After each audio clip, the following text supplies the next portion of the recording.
आता जी कुस्ती आहे ती कुस्ती सोडण्याचं काम उपमुख्यमंत्री महोदय नक्की करतात। ही कुस्ती आमच्या अंगावर येते। अगोदरच आम्ही दुष्काळात जन्मलेलो, दुष्काळात आणि सांगली जिल्ह्याच्या कुस्तीमध्ये सोलापूर जिल्ह्याचं नुकसान होणार नाही असा निश्चित। नमस्कार।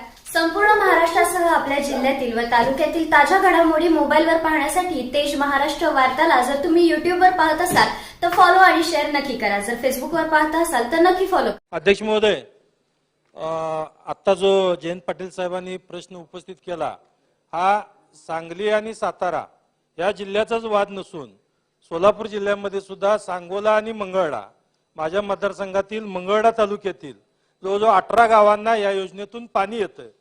परंतु अध्यक्ष महोदय, मी माननीय उपमुख्यमंत्री महोदयांचं, फडणवीस साहेबांचं आभार मानतो की ही लागलेली आता जी कुस्ती आहे ती कुस्ती सोडण्याचं काम उपमुख्यमंत्री महोदय नक्की करतात। परंतु जयंत पाटील साहेब, ही कुस्ती आमच्या अंगावर येते। अगोदरच आम्ही दुष्काळात जन्मलेलो, दुष्काळात आतापर्यंत झाला, आता पहिल्यांदा पाणी या निमित्तानं आमच्या मंगळवेढा तालुक्याला 18 गावाला या लागलेला आहे। पण या कुस्त्या सगळ्या आमच्या अंगावर पडा लागलेत। तर मला या निमित्तानं उपमुख्यमंत्री महोदयांना एक निवेदन करायचं आहे की कालवा सल्लागार समितीचा जो नियम आहे, पाणी वाटपाचा जो नियम आहे, टेल टू हेड, हा टेल टू हेड, जसं आज आपण दोन्ही जिल्ह्याचा वाद आपण संपवत आहे तसंच या दोन्ही जिल्ह्यांनाही आपण सांगावं टेल टू हेड, म्हणजे हे पाणी आलेलं पहिल्यांदा आम्हाला यावं आणि त्याच्यानंतर मग वर पाणी या ठिकाणी हेड पर्यंत जावं।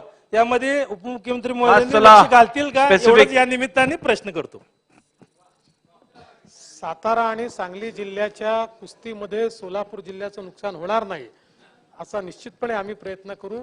किंबहुना एक कुस्तीच लागू नये आणि तिघांनी आपण नीट नांदावं अशा प्रकारचा प्रयत्न करू। महोदय।